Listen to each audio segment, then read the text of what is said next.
नमस्कार, प्रणाम, जय हिंद साथियों। कैसे हो आप सभी लोग। तो दोस्तों, आज के इस वीडियो में हम आप सभी लोगों के समक्ष हाजिर है क्लास 10th के विषय विज्ञान का मॉडल पेपर लेकर के।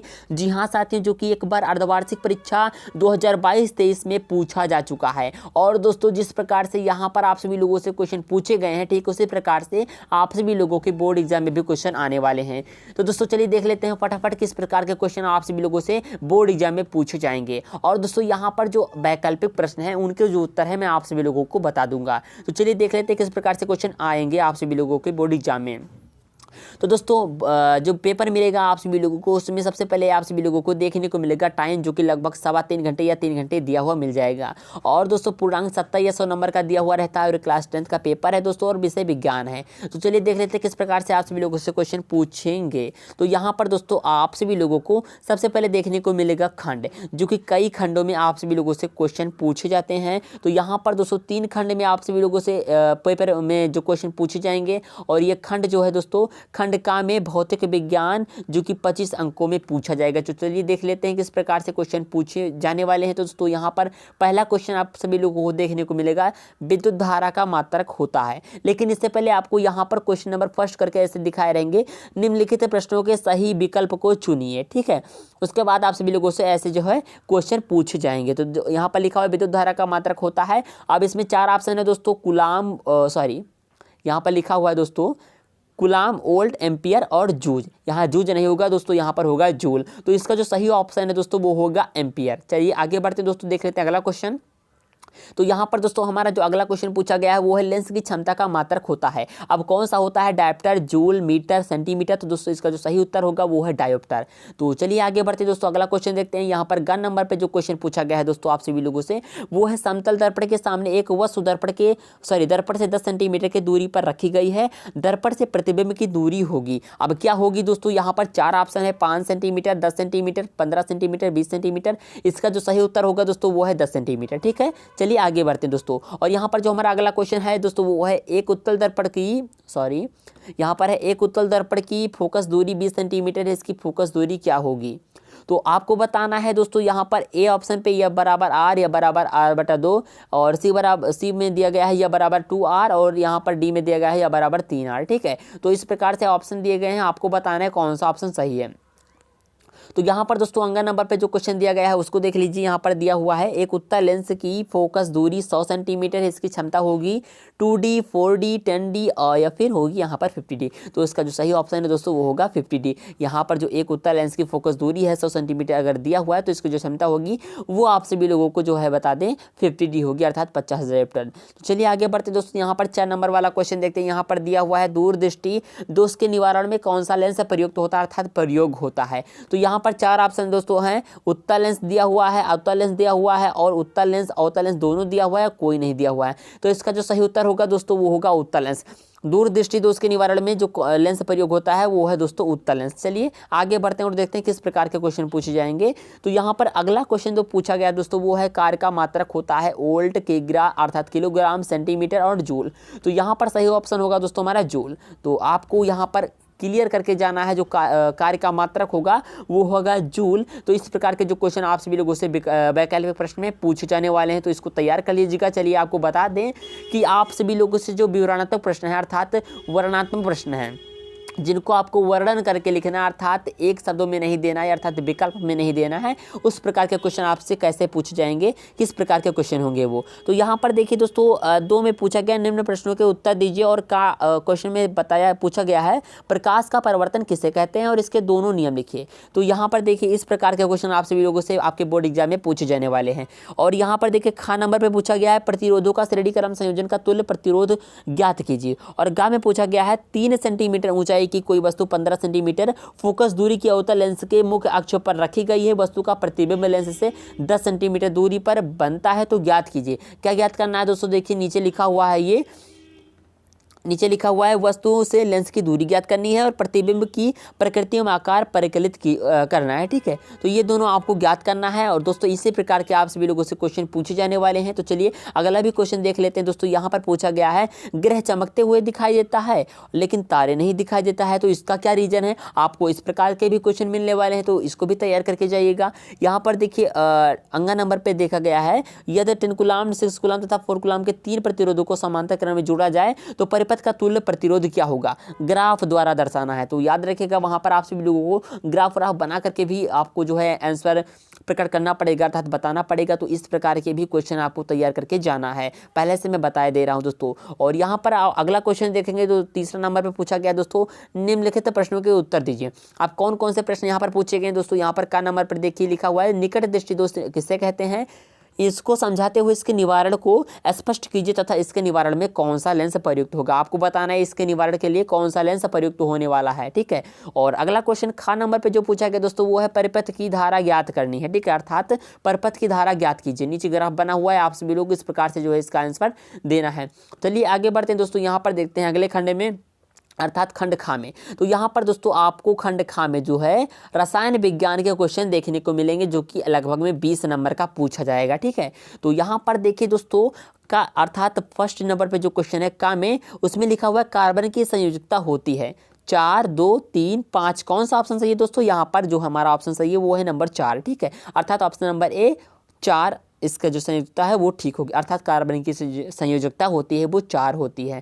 तो अगला देखते हैं दोस्तों खान नंबर पे जो क्वेश्चन पूछा गया है वो है CH3Cl का जो है IUPAC नाम है दोस्तों क्लोरोमेथेन या क्लोरोएथेन या दोनों या इनमें से कोई नहीं। तो इसका जो सही उत्तर है दोस्तों वो होगा क्लोरोमेथेन। ठीक है, तो चलिए आगे बढ़ते हैं और यहाँ पर देखते हैं गा नंबर पे। तो यहाँ पर आ गया उदासीनीकरण अभिक्रिया देते हैं, क्या देते हैं, अम्ल देते हैं, क्षार देते हैं, अम्ल या क्षार दोनों देते हैं या लवण देते हैं। तो आपको बताना है दोस्तों, आपको क्या चलिए हम ही बता देना है, वैसे भी टिक लगाए हुए हैं दोस्तों। यहाँ पर देख लीजिए लवण ऑप्शन। ठीक है, अर्थात डी वाला ऑप्शन जो लवण नाम का जो है पदार्थ है ये उदासीनीकरण अभिक्रिया से मिलता है।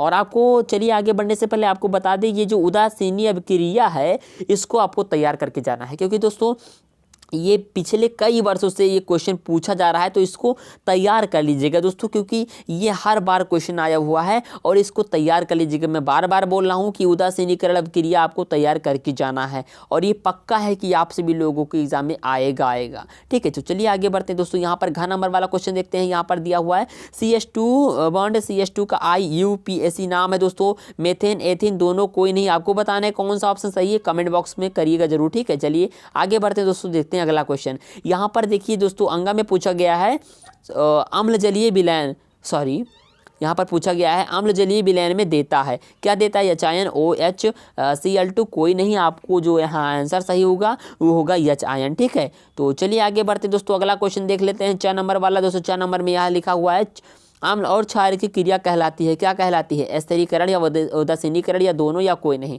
तो यहाँ पर जो अम्ल और क्षार की क्रिया अभी मैंने आपको ऊपर बताया है, तो इसका जो सही ऑप्शन होगा ये होगा उदासीनीकरण, अर्थात ये जो है क्रिया जो है उदासीनीकरण अभिक्रिया कहलाएगी। ठीक है, तो मैंने अभी आपको बताया था कि उदासीनीकरण आप तैयार करके जाइएगा, क्योंकि दोस्तों यहाँ पर देख लीजिए दोबारा ऑप्शन में पूछ लिया गया क्वेश्चन है। तो चलिए आगे बढ़ते हैं और अगला क्वेश्चन देखते हैं। तो यहाँ पर दोस्तों आपको देखने को मिल जाएगा 2 में कि pH मान क्या है और 10-3 m प्रति L विलयन का pH मान ज्ञात करना है। ठीक है, तो इस प्रकार के क्वेश्चन आपको देखने को मिलेंगे जिसको तैयार करके जाइएगा दोस्तों। चलिए आगे बढ़ते हैं और यहाँ पर देख लेते हैं। यहाँ पर दोस्तों पेन से भी क्वेश्चन में कुछ मिस्टेक अर्थात कुछ बदलाव किया गया है। तो देख लीजिए यहाँ पर इस प्रकार के क्वेश्चन पूछे जाएंगे और इसको संतुलित करना है, अर्थात संतुलित करने वाले भी क्वेश्चन आप सभी लोगों के एग्जाम में आने वाले हैं, तो इसको तैयार कर लीजिएगा। चलिए अगला क्वेश्चन देख लेते हैं ग नंबर वाला। तो यहाँ पर देख लीजिए उदासीनीकरण अभिक्रिया फिर आ गया, पूछ लिया गया है और उदाहरण से ही समझाना है आपको। ठीक है, तो आपको मैंने कई बार बताया है कि उदासीनीकरण जो है अभिक्रिया वाला जो क्वेश्चन है आपको तैयार करके जाना है, क्योंकि देख लीजिए बार बार ये क्वेश्चन आप सभी लोगों से जो एग्जाम पेपर में पूछा जा रहा है। तो यहाँ पर जिस प्रकार से पूछा गया ठीक उसी प्रकार से आप लोगों से वहाँ पर भी पूछा जा सकता है, तो इसको तैयार कर लीजिएगा। चलिए आगे बढ़ते हैं। तो यहाँ पर थर्ड नंबर में पूछा गया दोस्तों निम्न के IUPAC नाम लिखना है।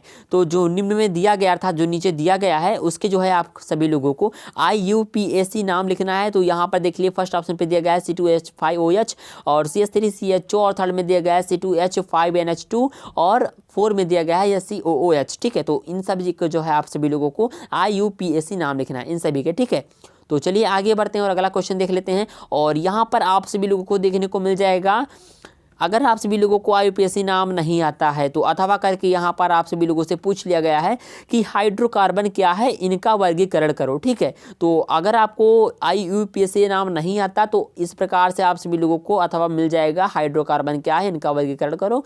तो अगर आप इन दोनों में से कोई भी कर देते हैं, इनमें से और इनमें से, तो आपको जो निर्धारित अंक है वो दे दिए जाएंगे। चलिए अगला देख लेते हैं दोस्तों। यहाँ पर अगले खंड पर हम आते हैं दोस्तों, खंड गा। और खंड गा में दोस्तों आप सभी लोगों से जीव विज्ञान से संबंधित प्रश्न पूछे जाएंगे जो कि 25 अंक का होगा। अभी देखा मैंने दोस्तों सबसे ऊपर वाले में दोस्तों 25 अंक का पूछा गया, दूसरे वाले खंड में दोस्तों 20 अंक का पूछा गया, और इस वाले में 25 अंक का पूछा गया, अर्थात तीनों मिला करके 20, 23, 60 और 5, 5, 10 अर्थात दोस्तों 70 नंबर का क्वेश्चन आपका कंप्लीट हो गया। तो चलिए इसको भी देख लेते हैं, जीव विज्ञान में किस प्रकार से आप सभी लोगों से क्वेश्चन पूछे जाएंगे। तो यहाँ पर का में देख लीजिए दोस्तों, इस प्रकार से पूछा गया है क्वेश्चन नंबर फर्स्ट के का क्वेश्चन में, मानव के मुख में क्रंदक, ठीक है सॉरी, क्रंदक दांतों की कुल संख्या है कितनी है? 4, 7, 8, 12 कितनी है आपको बताना। चलिए ठीक है, यहाँ पर खैर नंबर 4 पे ऑप्शन अर्थात ऑप्शन नंबर ए पर जो है टिक लगा हुआ है कि 4 होते हैं। ठीक है, संख्या जो इसकी होती है कुल 4 होती है। तो यहाँ पर देखेंगे अगला क्वेश्चन खा में, तो निम्न में से मिश्रित ग्रंथि को छांटिए। अब इसमें कौन सा है? ऑप्शन नंबर ए यकृत, बी में अंडाशय और सी में अग्न्याशय और डी में देखने को मिल जाएगा आप सभी लोगों को अमाशय। तो यहाँ पर जो सही ऑप्शन है दोस्तों वो हो जाएगा अग्न्याशय। ठीक है, चलिए आगे बढ़ते हैं दोस्तों, अगला क्वेश्चन देख लेते हैं। यहाँ पर गा में दिया गया है निम्न में से प्रमुख उत्सर्जी अंग कौन सा है? किडनी, वृक्क, गुर्दा, उपर्युक्त सभी। तो यहाँ पर सही उत्तर दोस्तों वृक्क होगा। चलिए आगे बढ़ते हैं, अगला क्वेश्चन देखते हैं दोस्तों। यहाँ पर अगला क्वेश्चन हम सभी लोगों से पूछ लिया जाएगा घा में कि निम्न में से केंद्रक पाया जाता है? RBC, WBC दोनों में या किसी में नहीं पाया जाता है? आप इसका जो है आंसर आप सभी लोगों को कमेंट करना है कमेंट बॉक्स में। तो चलिए आगे बढ़ते हैं दोस्तों, आप सभी लोग उसका जो आंसर है कमेंट बॉक्स में लिखिएगा जरूर। तो यहाँ पर जो अंगा वाला क्वेश्चन दोस्तों उसमें लिखा हुआ है शुद्ध रुधिर पाया जाता है सिरा में पाया जाता है या धमनी में पाया जाता है या सिरा तथा धमनी दोनों में पाया जाता है या यकृत में पाया जाता है? तो इसका जो सही उत्तर होगा दोस्तों वो आपको मिलेगा सिरा में। ठीक है, अर्थात जो शुद्ध रुधिर होता है वो आप सभी लोगों को सिरा में मिल जाएगा। ठीक है, तो चलिए आगे बढ़ते हैं दोस्तों, चा वाला क्वेश्चन देखते हैं। यहाँ पर चा में पूछा गया है हृदय की धड़कन किससे मापी जाती है? थर्मामीटर, स्फिगनेनोमीटर, ठीक है, और इसमें है स्मेटोस्कोप और पोटोमीटर। ठीक है, तो यहाँ पर जो स्मेटोस्कोप लिखा हुआ है यहाँ पर होगा दोस्तों स्टेथोस्कोप। ठीक है, तो जो हृदय की धड़कन मापी जाती है वो कौन सा यंत्र है दोस्तों? वो है स्टेथोस्कोप। ये दोनों ऑप्शन गलत हो जाएगा, तीनों ऑप्शन। ठीक है, तो चलिए आगे बढ़ते हैं दोस्तों और अगला क्वेश्चन देखते हैं। यहाँ पर जो 6 नंबर वाला क्वेश्चन है दोस्तों उसमें लिखा हुआ है निम्न में से पादप हार्मोन है इंसुलिन, एस्ट्रोजन और साइटोकाइनिन और थायरोक्सिन। ठीक है, तो कौन सा ऑप्शन सही है आपको बताना है। तो इसका जो ऑप्शन सही है दोस्तों वो है साइटोकाइनिन। ठीक है, इसका जो साइटोकाइनिन ऑप्शन है ऑप्शन नंबर सी वो है निम्न में से पादप हार्मोन। चलिए आगे बढ़ते हैं और अगला देख लेते हैं क्वेश्चन किस प्रकार से पूछा गया है दोस्तों। यहाँ पर देखेंगे तो क्वेश्चन नंबर 2 में आप सभी लोगों को देखने को मिल जाएगा का वाला क्वेश्चन जो है पूछा गया है पोषण व श्वसन की परिभाषा लिखिए। पोषण व श्वसन ये दोस्तों काफ़ी ज़्यादा इंपॉर्टेंट है, ये कई बार से पूछा जा रहा है क्वेश्चन, इसको भी तैयार कर लीजिएगा, ये एकदम मोस्ट इंपॉर्टेंट क्वेश्चन है, इसको तैयार कर लीजिएगा। मैं बार बार कह रहा हूँ कि पोषण व श्वसन की जो परिभाषा है वो आप सभी लोग तैयार करके जाइएगा, क्योंकि आप सभी लोगों के बोर्ड एग्जाम में आएगा ही आएगा। ठीक है, तो चलिए अगला क्वेश्चन देख लेते हैं। तो यहाँ पर लिखा हुआ है ऑक्सी श्वसन, ठीक है, वह अनॉक्सी श्वसन में जो है आपको अंतर बताना है। ठीक है, तो इस प्रकार से क्वेश्चन आप सभी लोगों के क्वेश्चन में पूछे जाने वाले हैं। तो अगला क्वेश्चन यहाँ पर पूछने को मिल जाएगा आप सभी लोगों को, अर्थात देखने को मिल जाएगा वो है मिश्रित ग्रंथि को समझाइए। ठीक है, तो यहाँ पर मिश्रित ग्रंथि को समझाना है आप सभी लोगों को, अर्थात आपका जो तात्पर्य है मिश्रित ग्रंथ से क्या है, अर्थात यहाँ पर पूछा गया है कि मिश्रित ग्रंथ क्या है। ठीक है, तो आपको बताना है। चलिए आगे बढ़ते हैं और तीसरा नंबर क्वेश्चन देखते हैं दोस्तों, मनुष्य की हाड़ नाल को चित्र सहित समझाइए। अब आपको बताना है इसका आंसर, और आप इसका उद्देश्य मेरा यही है कि इस प्रकार के क्वेश्चन आप सभी लोग तैयार करके जाइएगा, क्योंकि आप सभी लोगों के बोर्ड एग्जाम में भी पूछा जा सकता है, क्योंकि ये अर्धवार्षिक परीक्षा में आ चुका है।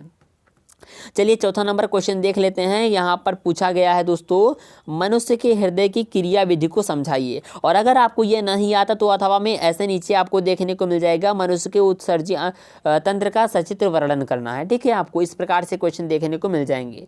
तो दोस्तों ये थे कुछ ऐसे क्वेश्चन जो कि अर्धवार्षिक परीक्षा में आए हुए थे और आपसे भी लोगों के बोर्ड एग्जाम में भी पूछे जाने वाले हैं।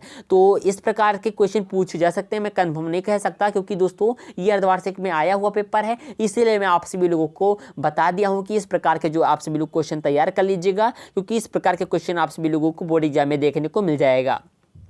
और मेरा यही उद्देश्य था दोस्तों कि आप सभी लोग इस प्रकार के क्वेश्चन को तैयार करके जाइएगा, ताकि जितना क्वेश्चन यहाँ पर पूछा गया है ठीक उसी प्रकार से आप सभी लोगों के बोर्ड एग्जाम में पूछा जा सकता है। तो दोस्तों कैसा लगा हमारा आज का वीडियो, आप सभी लोग कमेंट बॉक्स में लिखना ना भूलेगा। और दोस्तों हमारा वीडियो यदि आप सभी लोगों को पसंद आया हो तो प्लीज़ एक लाइक कर दीजिएगा दोस्तों, क्योंकि आपके एक लाइक से मुझे काफ़ी ज़्यादा मोटिवेशन मिलता है कि बंदे को मेरी वीडियो समझ में आई, तभी बंदे ने मेरी वीडियो को लाइक किया। और दोस्तों आपको एक छोटी सी बात बता दें जो काफ़ी ज़्यादा इंपॉर्टेंट है कि दोस्तों मैं यहाँ पर आप सभी लोगों के लिए काफ़ी ज़्यादा प्रीवियस ईयर पेपर और जो बोर्ड पेपर जो जारी कर रहा है उसको हल सहित लाने वाला हूँ। सो इस वीडियो को जो है लाइक करने के बाद इस चैनल को आप सभी लोग सब्सक्राइब कर लीजिएगा दोस्तों, क्योंकि मैंने आपको बताया कि जो बोर्ड पेपर जारी कर रहा है उसके जो है हल सहित मैं यहाँ पर आप सभी लोगों के लिए पेपर लाने वाला हूँ। तो इस चैनल को आप सभी लोग सब्सक्राइब करना ना भूलेगा दोस्तों। तो उम्मीद है आप सभी लोगों से, आशा है कि आप सभी लोगों ने हमारे मेहनत को देखते हुए इस चैनल को सब्सक्राइब कर लिया होगा।